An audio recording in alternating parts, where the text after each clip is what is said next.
Sir, next question hai, why muftis have fatwas against scientific interpretation of Quran and why they forbid it? Oh, first of all, I must tell you کہ basic problem یہ ہے کہ they are اناویئر. وہ شاید زمان و مکان کو سمجھتے ہیں، علماء کو پتہ نہیں کہ دے آر ٹوٹلی اناویئر کہ ان کی نسلوں کا مزاج اور موڈ کدھر جا رہا ہے.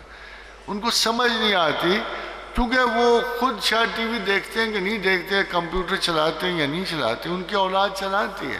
جب وہ چلا رہے ہوتے ہیں تو جب ان کے والدین کوئی بات کرتے ہیں یہ کار شیطان ہے، یہ کار عجلت ہے، یہ کار خراب ہے، تو ان کو پتہ لگتا ہے. Simply they ask one question, what is so harm in functioning on a computer. وہ آپ سے پوچھتے ہیں کہ آخر کیا المیہ ہے، کیوں آخر اللہ اتنی انٹرفیئرنس کرتا ہے کہ وہ مجھے کمپیوٹر بھی نہیں چلانے دیتا.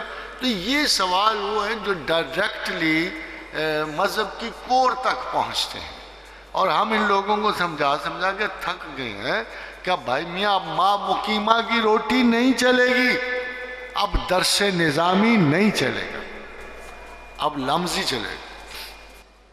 اب یہ یونیورسٹیاں چلیں گی جو ہیں. اگر تم ان یونیورسٹیوں تک اپنے میسج کی افادیت نہیں پہنچا سکتے تو تمہارا ذاتی مذہب کمزور ہے. اللہ کو کچھ نہیں ہوا، اللہ کو کوئی پرابلم نہیں ہے، مگر آپ لوگ پرابلم ہو. یہ ایڈورٹیزمنٹ کا زمانہ ہے. بدترین چیز اٹھا کے ٹیلی ویژن پہ چھوڑ دو، اگلے دن لائن لگی ہوتی ہے اس کے لیے.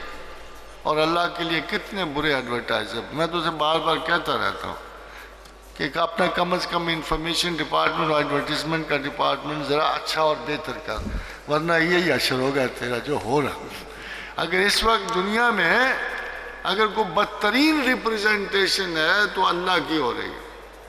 خداوند کریم کو شاید وہ اللہ تعالیٰ ہمارے نصیب کو میں ہمت رکھے اور ہم اس کو بہتر انداز میں پیش کریں.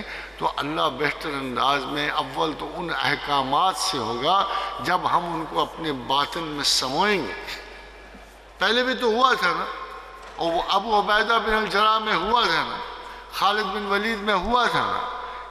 ابھی بھی ان بڑے بڑے صحاب میں جو ہمارے سامنے ایک نقش پا اپنے محترم چھوڑ گئے ہیں، ان لوگوں کو آج تک کبھی ایسا ہوا کہ کسی مفتو قوم نے فاتح کا ریلیجن قبول کیا؟ ادھر دیکھو کیا کریکٹر، کیا خوبصورتی، کیا انداز تھا اللہ کی ایڈورٹیزمنٹ کا. جہاں جہاں سے بھی لوگ گزرتے تھے وہاں وہاں اسلام ہے. جہاں جہاں سے اصحاب گزرے ہیں وہاں وہاں آج اسلام ہے. تو یا کوئی صفت ہوگی نا ان میں، کوئی نہ کوئی بات تو ہوگی، کوئی حسن تو ہوگا ان کی شخصیتوں میں. مگر آج کیا ہوتا ہے؟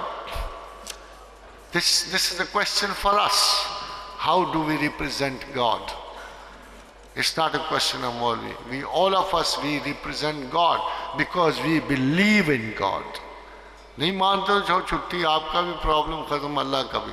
مگر اگر اللہ پہ یقین ہے تو درستگی سے رکھو، اسے مفروضہ نہ سمجھو.